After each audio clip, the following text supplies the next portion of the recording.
Everybody, thank you very, very much for coming to this presentation. I'm very happy to be here. And especially, I really want to say thank you to Secure West Virginia for inviting me back. It was 5 years ago in 2019 was the last time that the ILF had a chance to present here. At that time, we had 72 cases accepted by law enforcement, and we were only 2 years old at that point.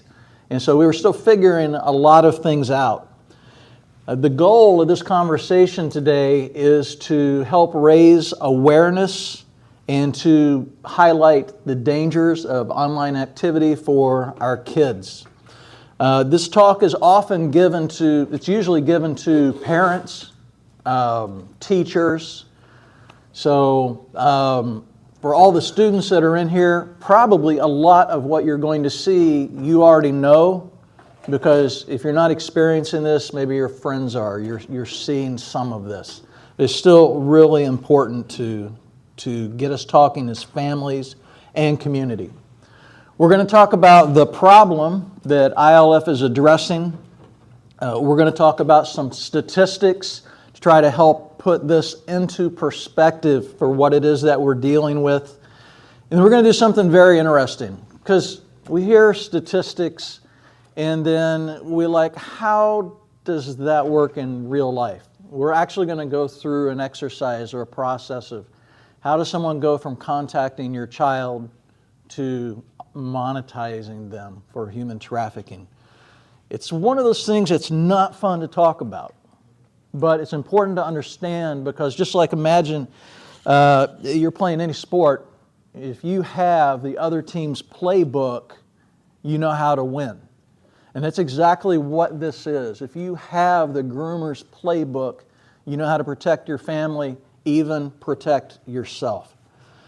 Throughout the presentation, we're going to learn from some best practices, the things we've learned over the last 7 years. And in all honesty, some of those best practices mean you're getting Shane's opinion. That's okay.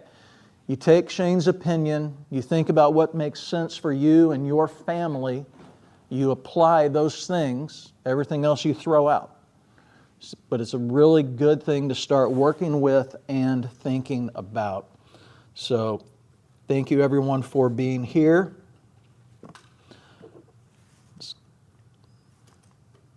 So what is the mission of the Innocent Lives Foundation? What you're looking at is our official mission statement. So what are we really solving for? What problem are we solving? And what makes the Innocent Lives Foundation unique in this process? We're going to pull a little Captain Obvious stuff here. Captain Obvious. What's the problem? The problem is child predators have made the internet unsafe for our kids. It's dangerous out there. What's the solution? Well, again, Captain Obvious. Protect our children while allowing them to be on the internet. At the same time, get predators out of their lives, out of our lives. Get them put where they belong, behind bars. How are we tackling this? A big part of the problem is just simple lack of awareness from parents. True story. I had someone complain the other day, my daughter, who works in the PIT, the Predator Identification Team for us, was talking with one of her friends. Her friend was complaining that their child kept dropping their iPad out of the stroller. I'm not making that up. Parents are putting devices in kids' hands so early. It's unbelievable. So there's a lack of education. There's a lack of awareness about the predator, about the problem, about their processes and their methods. So we have to bring that to light. The other big thing that we get, there's a ton of great information out there. You can go online, you can learn all kinds of things that you need to learn to protect your family and your kids. Every single one of those articles, as they should, they end with, talk to your kids about this. What we get back from parents is we're not sure how to do that. How do we have that conversation? how do we keep that conversation going? And so we're going to touch on that also. And that's a big part of what we do. So you've got the front end of the problem of talking to the kids about what they need to know. And how do you do that? We've got the center of the problem, which is identifying the predators and getting them the heck out of our lives, off the street, and put where they belong. And then the ILF does one more thing. Through no fault of their own, law enforcement does not always have the bandwidth or the skill set that they need to address complex cases of identification when there's a child being hurt. They know what's happening. They don't always have the tools they need to do so. That's what we do. We use this community. You guys volunteer for us. Your OSINT skill set is put to work to figure out who this person is in real life. And we work directly with law enforcement for that. The other thing that is no fault of their own with law enforcement is that a lot of times they don't have the resources that they need. We were just at an Internet Crimes for Children training on the other coast in Seattle, Washington, and everyone, there were 800 people there, everyone was talking about the fact that across the nation, ICACs are getting all their funding cut. It's even going to be harder for them to protect our kids. So this is what we can do to step in. We can help with the identification. It's one thing. The other thing we can do, so we talked about the prevention, we talked about the dead center of the mission, but the other part is near the end. Imagine you're an officer and you've done all this work. You've done the research, you've put in the time, you've put in the paperwork. You've got the predator setting right there. How do you get them in that chair to jail, to prison, with a confession instead of going through their lawyers and gumming the works up and taking potentially years for a family to get justice? A lot of that has to do with your behavior while you're sitting in front of this person that you know is guilty. And trust me, the last thing you want to do is be nice to that guy. It's just not in our nature to do that to someone who's hurting kids. So how do you use science? How do you use psychology? How do you control your own behavior so that you stand the greatest success of getting a conviction? What are the right questions to ask at the end of the interview? So while you have got a confession out of this person, what questions can you ask while they're on film to be sure that when they change their mind, when they go in front of the judge, because you know they're going to, that they can't back out of it? So these are all critical points in this process of removing predators from the streets. And that's something that we're now doing in training law enforcement. I want to be really clear about this. We are a non-vigilante, private, predator hunting organization. We're not breaking the law. There's no vigilanteism. We're not setting people up. In fact, we don't even chat with people online. We don't even account knock. We are completely behind the scenes. And when we do our job right, they never know that the ILF had anything to do with the reason why their door is getting kicked in. And that's the way we want it. It's security and protection for everyone involved. And I could easily, this is a whole another 1 hour presentation, but I'm going to tell you about a pet peeve of mine. These vigilante guys run out there and they shove a camera in front of someone's face. They upset the guy who is clearly a bad guy, assuming they got the right guy, number one. And then the police can't do anything because they have done nothing but screw up the entire case. They can't do a thing about it. Do you want to be the 8 or 9-year-old little kid that guy has access to that night because your little vigilante group has outed him, pissed him off, and he's upset? No, you don't. So for any other reason, don't have anything to do with these vigilante guys. Protect the kids all the way through the process, please. That's Again, I got a whole hour talk on why we're non-vigilante, but that should be reason enough. Do it right. Let's get it done. Let's get these guys off the street. So here is our trigger warning. You probably already figured this out, but we're saying it anyway. This presentation includes a topic of child sexual abuse. So I have 3 favors to ask of you. Favor number 1. If this talk is not for you, don't feel obligated to sit in this room. Nobody's going to have a problem. We don't want you triggered. We don't want any harm done. So it's not a concern. If you want to walk out, walk out. Number 2, if you have questions, please come and see us at our table. We'll answer anything that we can for you. And then number 3, we're going to talk about some statistics. Not a lot, but enough so you really understand the depth of the problem. So I'm going to say things like there's 1 in 9 kids this, 1 in 7 kids this. And we have internally, as humans, we have this little self-protection mechanism going on. We hear a stat like 1 in 9 kids are XXX. Internally, we go, man, I'm glad I'm not the one. I'm glad it's not me, happening to me. My personal request to you is during this presentation, allow yourself to be vulnerable, okay? Pretend you're the one. It can be hard. But when you hear the stat and you go, oh, God, what if that was my kid? Or what if that was my nephew? Or me, even? Allow yourself to feel that.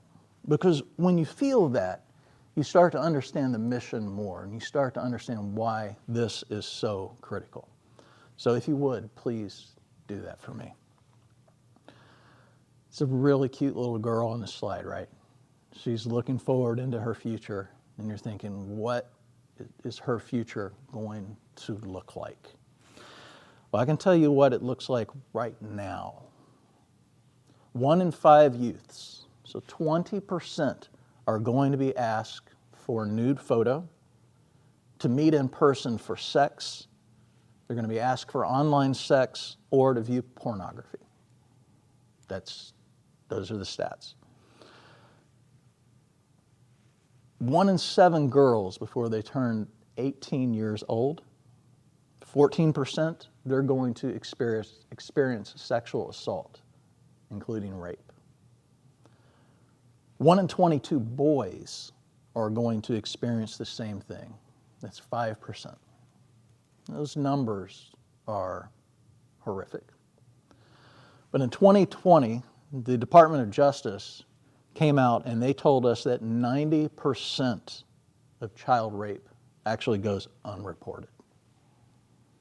So while these numbers are difficult and they're staggering, 90% of what's actually happening isn't even being reported. That's the world that she is going to grow up in. That's why we want to protect them. Look at this number, 500,000. That represents the number of predators that are online at any given time. We're doing our banking. Kids are doing their homework. They're playing games. They're swimming in a cesspool of predators. And that is the problem. But the real problem is this statistic given to us by the FBI was given to us in 2011. Guys, that's 13 years ago we had this bad of a problem. We can't get newer statistics. They've not come out with anything. How much has technology changed in 13 years?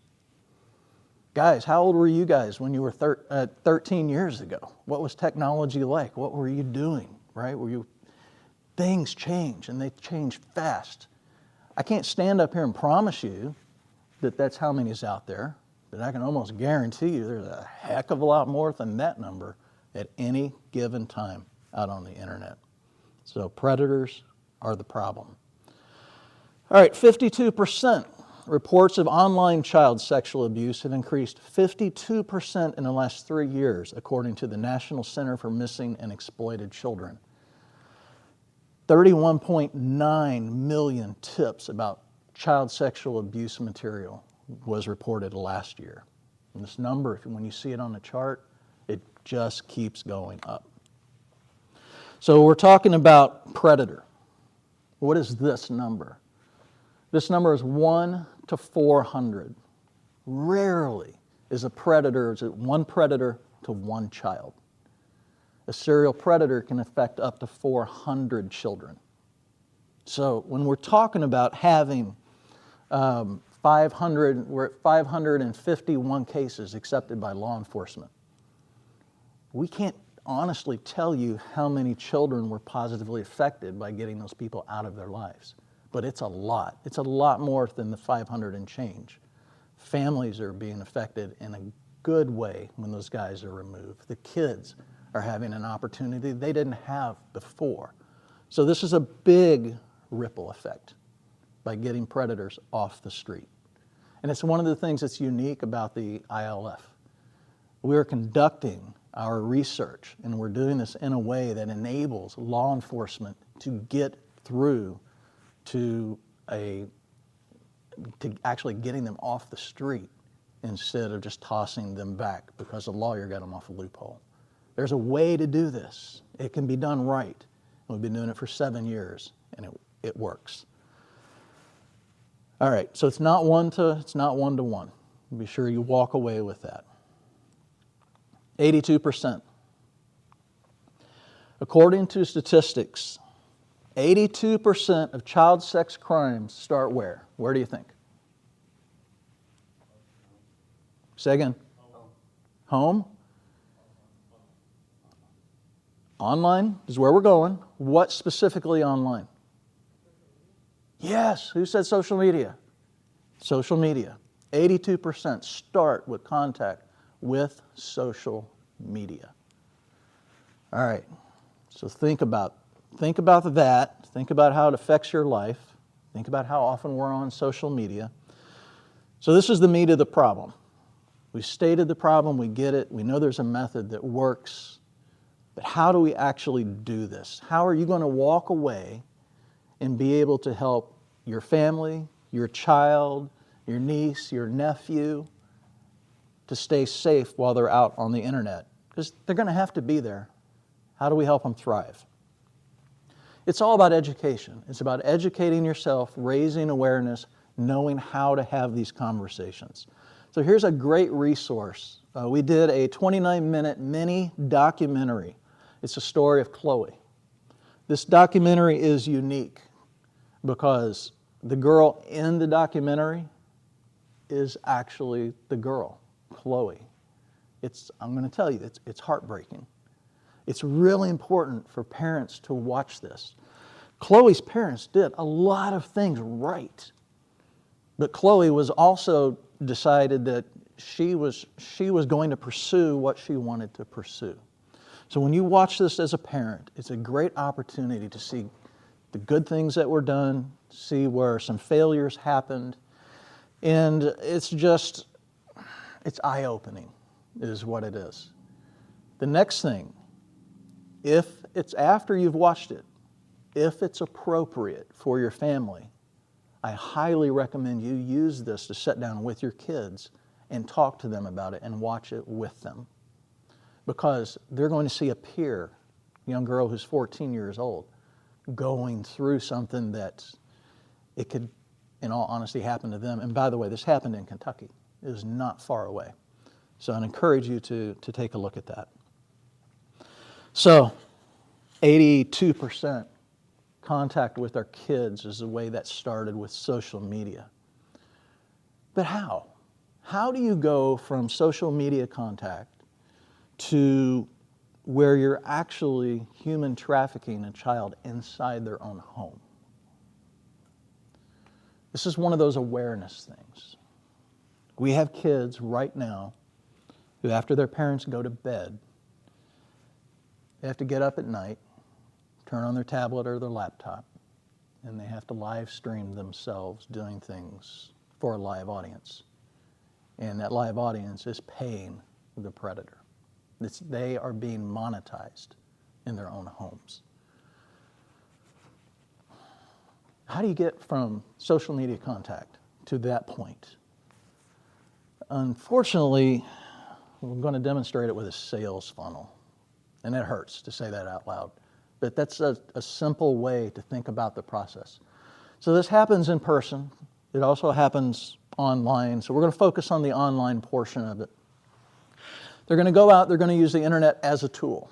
You guys know internet is not good or bad. It's just a tool. It's what we make it. With these guys, they go out and they cast this broad net, and they are looking to target a victim. Now, how do they pick a victim out?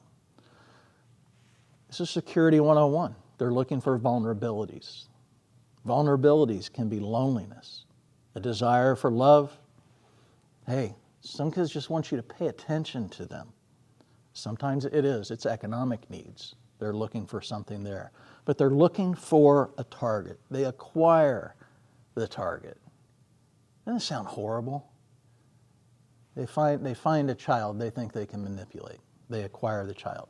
Their next step is they want to gain all the information they can, and they want to gain the child's trust. That's their next step. And you see, it's a fairly big section, right? They can spend a lot of time right here with the child in the grooming process. Your child, you may have taught your child not to give information away. They're going to work that information out. How was school today? How'd your third grade period go? Eventually you're like, oh, Mrs. Smith, she was horrible. A couple days later, they're like, okay, so how was Mrs. Smith today? And they just start worming this information out of the kids. It's social engineering is exactly what it is. Next, they're going to look to fill a need. What is the need that the child has? Maybe they just need a friend. They want a boyfriend, they want a girlfriend. Trust me, these predators, it doesn't matter if they're male, female, or otherwise. Whatever that child wants them to be, they're going to be that. And that is what they do. So they have the vulnerability. Maybe it's just attention. Maybe it's money. Maybe it's game tokens. Some of these kids are so involved in their games. You can give them stuff for their games, and you are filling a need that they have. So the next thing that happens is they start working towards isolating the child. And you're going to see a good example of this at the story that I'm going to tell at the end, and it is a true story that has been anonymized. But their goal is isolation. Convince the child that the predator or their quote-unquote online friends are better for them than their parents, better for them than their friends in real life, because those people are just going to hold them back. They don't understand you, name it, they're going to put it out there. So they're looking to isolate. Once they have that child, I put blue in there because blue is chilling, it isolates, it's cold, and that's what they're looking to do. They want you to cool down all of your relationships with your friends, and they want you just to focus on them. Once that happens, though, the next step in this process is the abuse begins. So when I say abuse, and we're talking online, that may not be really obvious. How do you abuse a child online? Let me start asking for nudes. Now, they're rarely going to come out and just go, hey, send me a nude, all right? If you're a younger child especially, it's usually a challenge. They're talking, yeah, how's gymnastics? I bet you can't do the splits yet. This kid's like, oh yeah, of course I can. No, I don't think you can. Send me a picture. The kid will send a picture doing the splits. Next challenge will come up. Next thing you know, young girl's taking her top off. It works down the process. That's what they're looking for. So that's how the abuse begins. The predator, of course, is recording everything and collecting, especially with nudes. Now, once they have the abuse, it's begun, they're already isolated, then they start trying to maintain control. The kid at some point will typically go, I don't want to do this anymore, or it doesn't feel right. And what they want to do is they want to maintain control. And so then the threats start. If you don't do what I tell you, then I'm going to contact your parents. Or I'm going to send all these pictures to your classmates because I know you go to such and such school, and they'll send you some sort of proof. Because way up the chain, they've been gathering information the whole time on you. They'll tell you that your parents are going to hate you because of these things you're doing. There's all the stuff they'll do, and then they just keep working that, right? Abuse, maintain. Abuse, maintain control. So what I want to do next is I want to watch a video. And this is, keep this in mind. Watch this video. It's a true story told by a child actor. And then see if you can pick these things out. And then we will go back and we will work through the process.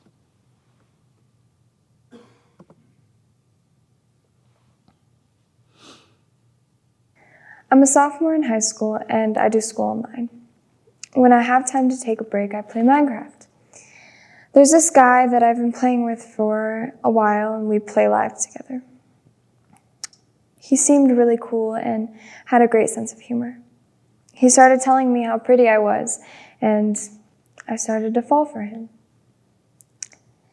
He asked me for nudes one day and I didn't think it was a big deal, so I sent them.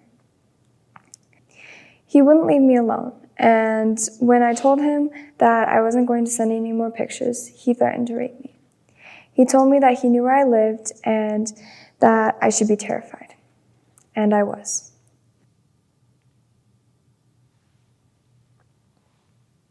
I finally told my mom, and I was embarrassed and I thought she would hate me. Instead, she helped me, and she was on my side about it. We called the police and got law enforcement involved. It turns out that he didn't even live in the same country. He didn't even live anywhere close to me. The threats stopped, and I will never game live again unless it's with someone I know and trust. I will never take another nude of myself. My pictures are still out there and there's nothing I can do about it. It's a big deal and it's not worth it. All right. So let's go back through this real fast and let's take a look. Did you pick out the steps that he went through? He found her on the internet through a game. This is a process that a lot of parents don't think about. This can happen with gaming because any place you can talk to someone is an opportunity for them to find your child. So how did he find the target? She needed someone to play games with. In this case, it was Minecraft. Great. It doesn't mean Minecraft's a bad game. It was just the tool the predator was using. He gained her trust because they played all the time. He filled her needs. She began to fall for him. You remember what he told her? He told her how pretty she was.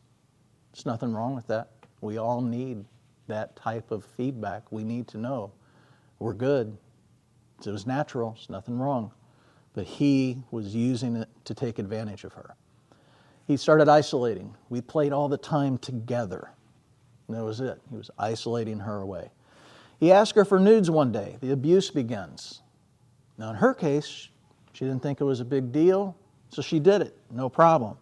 When she wanted to stop doing it, what did he do? He started trying to maintain control. He threatened to rape her, said she should be careful, knew where she lived. What did the predator want from her? We know he wanted nudes, for sure, but likely he had already turned all of her photos into a monetary stream. He was probably packaging and selling, and he was going to keep her on the hook as long as he could because that was his income stream. Now think about her feelings. She was embarrassed. Okay, I get that, sure. But how many people in here are parents? Can I see your hands? Is there anything your kids are going to do that's going to make you hate them? That's what she thought. I think my mom's going to hate me if I talk to her about this. As parents, we know that's never going to happen because all we want to do is take care of our kids. But guys, sometimes your kids need to know that, right?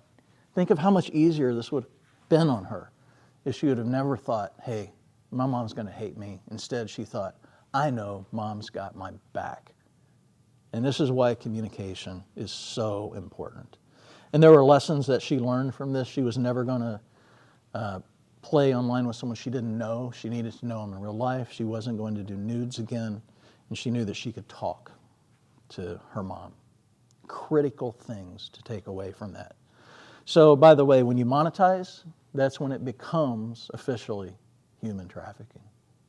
So there's your connection. It goes all the way from initial contact all the way down to monetizing for human trafficking. Let's talk about nudes. Nudes, sexting, self-generated CSAM. Everybody's got a different name for it. When should you start talking to your kids about this? I get that question all the time. What's the stats say? By the age of 8, 10% of kids have already been exposed to sexting and nudes. Guys, that's third grade. Come on. So while I can't tell you when you should start talking to your kids about this, this is the type of information that parents need to know to make those decisions. By the age of 14, essentially a freshman in high school, 40% have already been exposed. I mean, I had someone a few days ago tell me, well, my kid's 14, I think it's time to start having these conversations. In the back of my mind, I'm thinking, you're so far behind the game. We have to do this early, and we have to do this often. In fact, 39% of teens, kids between the age of 13 and 17, that sharing nudes is normal. It's just what they do. That's a study from Thorne. Okay. So how do you as a parent, is there a simple tool that you can use to help with this? And the answer is yes. And it's this method. It's very simple. Stop, block, and talk. You can teach that to a kid no matter how small they are. Stop, block, and talk. What do we mean? Stop speaking with the person immediately. Stop texting, stop gaming, whatever it is, and be sure your child knows that your child, they do not owe that person explanation as to why they stopped talking to them. Especially as a kid, right? As adults, we go, oh yeah, they're bad for me. I'm done with them. They're cut off. As kids, they don't know they have that license to do so. Be sure they know it. Block. Block the user. Stop incoming conversation. Do not get rid of the conversations. There's a very good chance you may need those later. Block, do not delete. And then talk to a trusted adult. And by the way, parents, I hate to tell you this, the trusted adult may not always be you. It could be a coach, it could be someone. Depends on your relationship. This is why we want to encourage you to get that relationship going early so that your child is comfortable coming to you. On these cases, over and over and over again, the breakthrough happens. They break out of that funnel when they stop and they talk to an adult. Kids are brilliant with technology. I mean, I've been in technology for over 30 years, and I know kids who can do amazing things with technology. They don't have life skills yet. That's why they need us. What is it like in the real world? How do I navigate? Social media. Real fast, we talked about this earlier. Are there any safe, these are questions I get all the time. Are there any safe social media sites or apps? What do you guys think? Correct. No. The short answer is no, there's not. Why? Why isn't anything safe? Say again? It's easy to lie. It's easy to communicate. Any situation, any tool you give a child where they can communicate with someone they don't know, it's at least a yellow flag. I mean, at least. It's probably a red flag. So no, there are no safe social media apps as long as they are able to contact and talk with other people they do not know.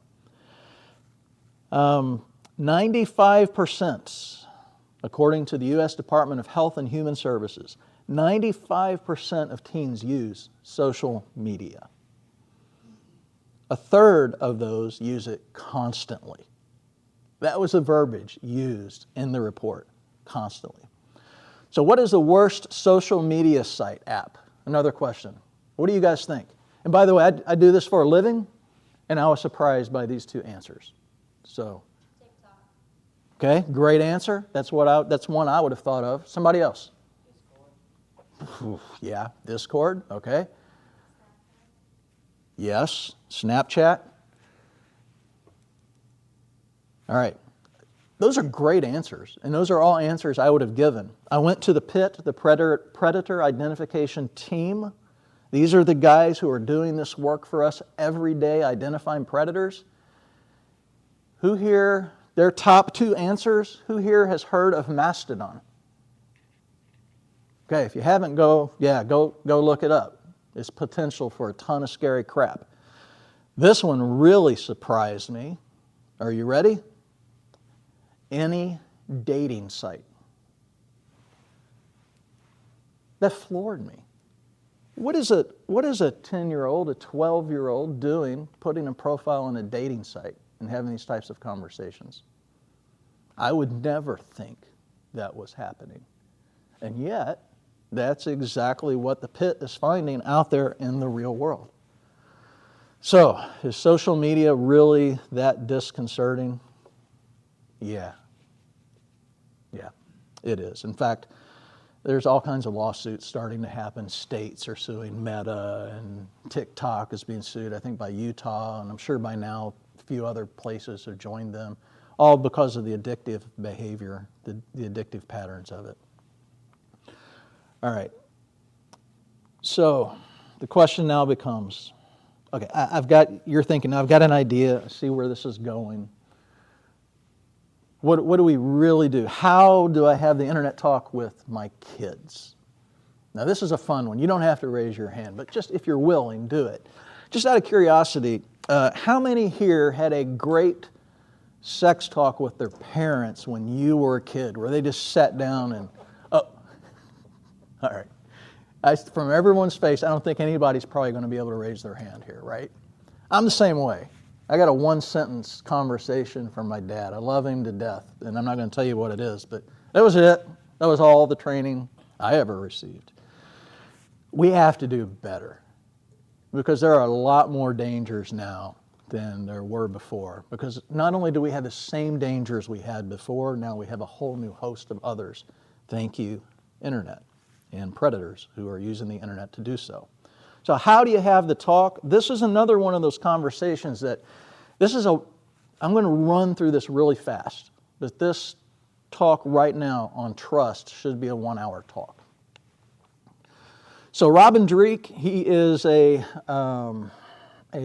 board member emeritus. When he was with us, he laid out this framework to help parents talk with their kids.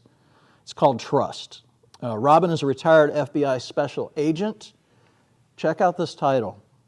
Chief of the Counterintelligence Behavioral Analysis Program. It's like that long.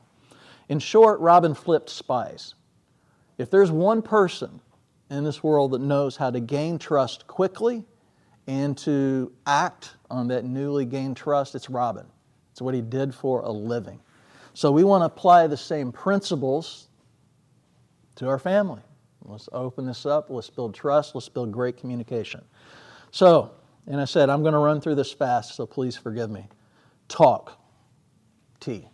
If you do not speak to your kids about this problem, someone else is going to. You can bank on it. It's going to be their friends in school. It's going to be a groomer. It's going to be a predator. Think about the targeting and the filling a need. We have people out there actively looking to target kids and then fill these needs that they have. Be open, be honest with your kids. They need quality, they need quantity. It's my opinion. Ask open-ended questions. Hey, tell me about, and then shut up and listen. And let them talk to you and tell you what they're thinking about. Here's an exercise. Do you have the ability to have one meal a day with your family? Put your phones down, no electronics, and just talk. A daily debrief, right, with your kids. So talk. Relationships. Now, when I start bringing this up, everybody thinks, oh yeah, I got a great relationship with my kid. That's not what we're talking about. Not at all. If you are doing the talk, the T part, you've already got a great relationship with your kid. As a parent, get to know their friends. Get to know the people who are influencers in their lives. Who is shaping your children's belief systems? It's a really important question. Is it teachers, friends, social media, church, gaming? How are their beliefs being developed?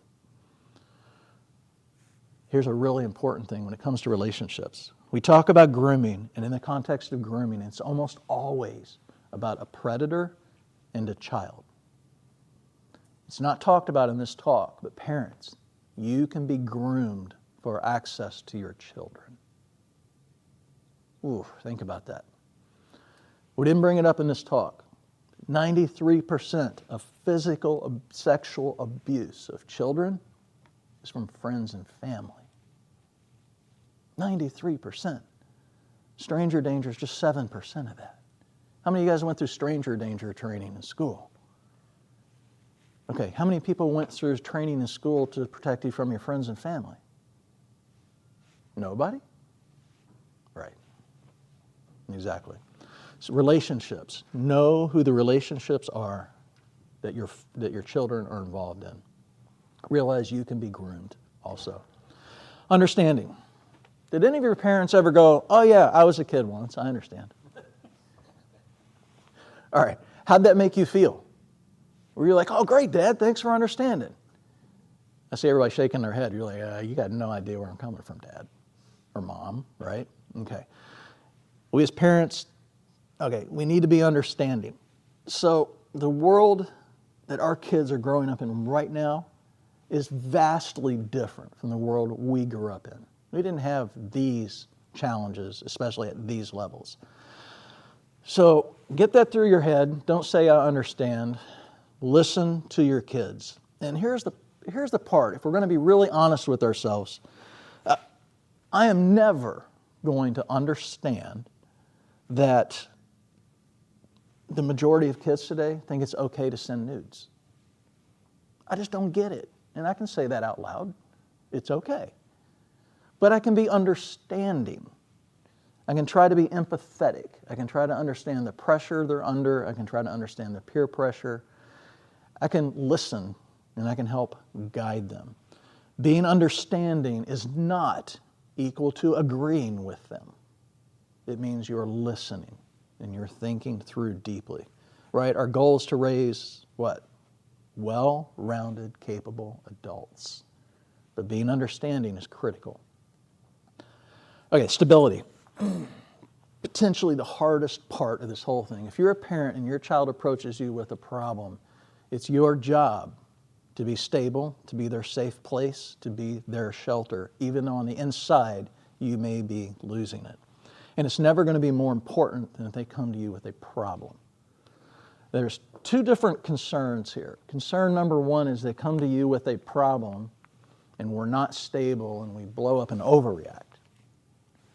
The other problem is that they can come to us with something that's really serious to them and we know it's not a real problem, so we kind of lay back and we don't take our kids serious.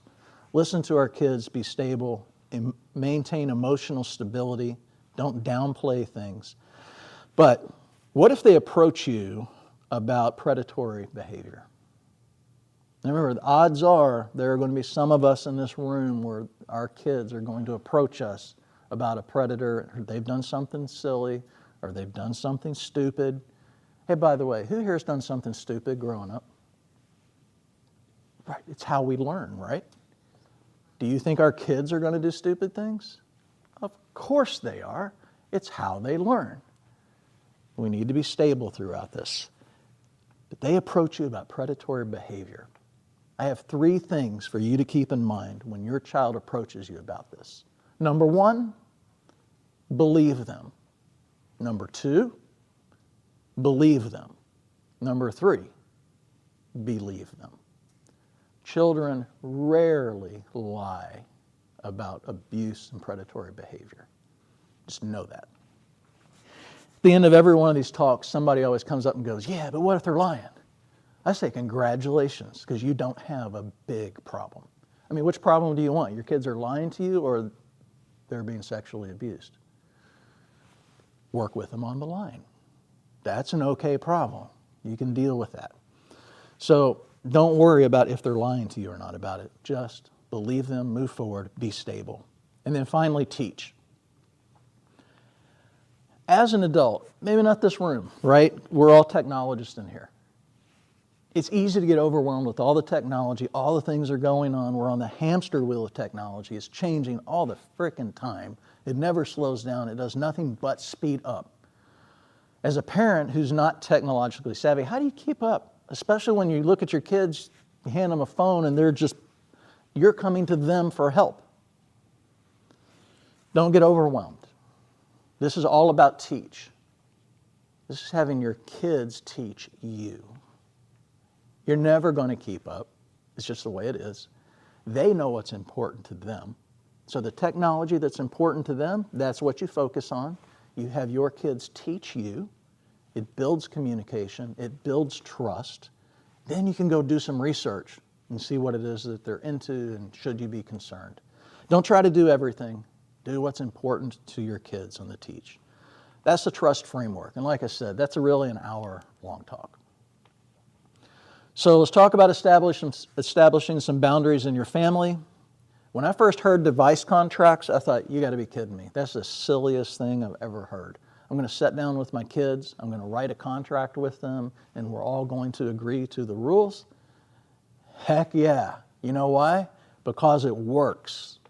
You sit down with the kids, contract applies to all members of the family. It's not a punishment, it's guidelines. What's expected behavior? What is unacceptable behavior? Consider including time limits, appropriate content. What's appropriate content for a 6-year-old to watch is very different from appropriate content for a 15-year-old to watch. What are your family rules about sharing? Again, we're not just talking sharing nudes. What about sharing information? I go to such and such high school. I live in such and such street. These are very, very important things. While you're not emotional, talk about the consequences. Get it all lined up, get it on paper, have everybody sign it, so I know that if I fail here, then these are my consequences. And by the way, as a parent, if I break the contract, I get those consequences too. And here's the one that kids love. Sit down with your kids, parents, ask your kids what you should not be doing online that will embarrass them. And then listen, and you're going to get an earful. And this will cause the kids to buy in really hard because now they know you're not going to be embarrassing them online. It works beautifully. Monitoring devices, heck yeah. But do it with your children. Be sure they are in on it. And know right up front, even if it's a challenge accepted kind of thing, the kids are going to beat it. They are. They're going to get around it. That's their whole life, right? For you, monitoring their devices is a little slice of everything you have to do. What about the 90+% of kids who live on social media all day long and the 33% who are on it constantly? That is their life. They're going to beat your rules that you set up. It's not always a bad thing if you use it as a teaching opportunity. Do it with your kids. It'll build trust. And I promise you, the moment you do it without your kids knowing it and they figure it out, all that trust you've been building is out the window. And you're starting again. It's hard. Do it with your kids, but definitely monitor. Finally, the next thing to keep in mind is always learn more about this. You build the framework and how to communicate, then you keep learning. This is a case of Margaret. It's a true case. It's an ILF case. That's clearly not Margaret. It's an AI-generated picture of a 13-year-old girl because that is how old Margaret was when we started the case with her family. She was 13. She started a friendship with an online groomer. He was an adult male. He was almost 30. He told her she was 17. He went down that list. He went through the targeting, the collecting of information, gaining trust, and the isolating. Man, he did a remarkable job isolating her. He got her to separate from her family, her religion, all of her friends. She didn't want to talk to her parents. She had developed this new group of friends online. She'd never video chatted with any of them. But she had five, it was like 5 or 8, I don't recall. All these friends were telling her how great her new 17-year-old boyfriend was, and she can trust him, and they were all, when she turned 18, they were gonna move in to get the whole thing. Any guess as to who all the friends actually were? Who? The guy. The guy. Yeah, she thought she had this group of friends. It was the same guy. It was the groomer. Her parents discovered all this when she snuck out of the house, had packed her bags at the age of 14 because she was in love with him and was going to run away. The guy lived in California, folks. He was sending the white van to pick her up. She was going to get trafficked. And this guy was really good because he would walk right up to the legal line and he would step back. Her parents called local law enforcement. Local law enforcement said, we can't do anything. There's been no laws broken yet. Technically, they were correct.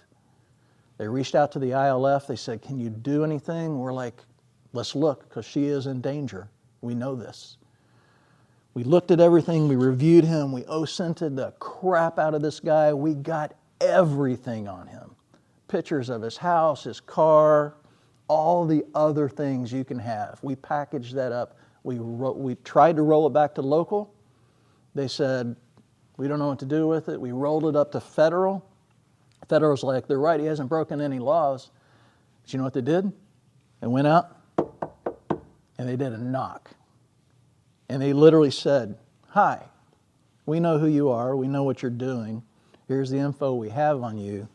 We got you. We're watching you. Never called her again. The other thing they did, now we as the ILF, we were not going to tell the parents who this guy was. Why?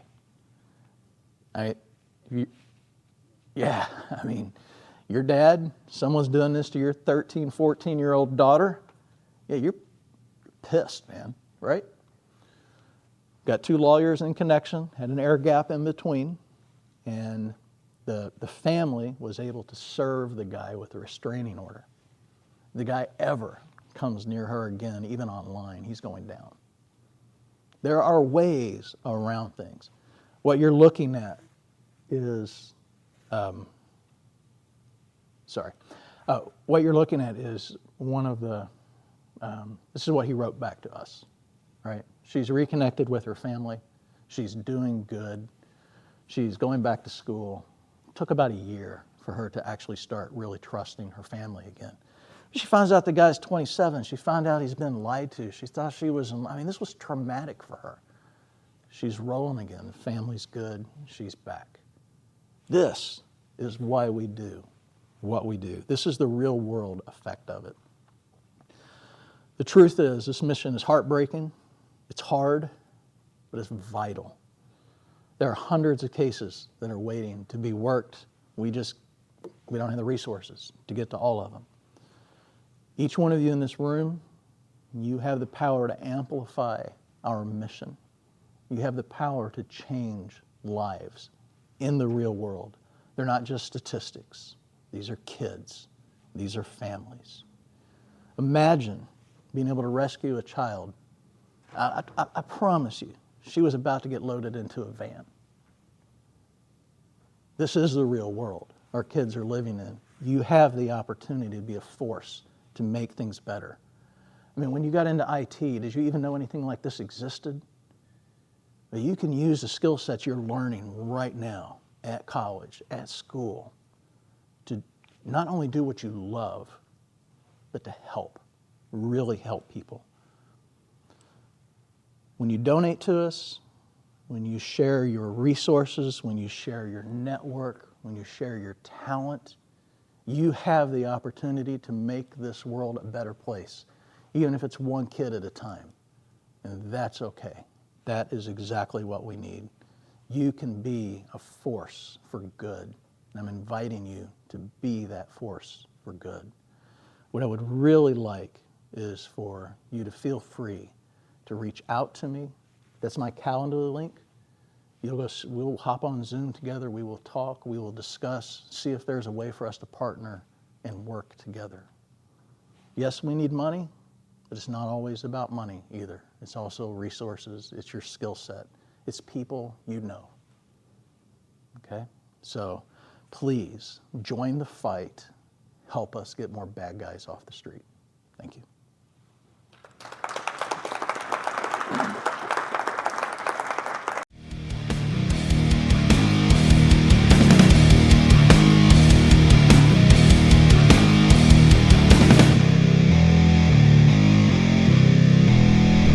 See you then.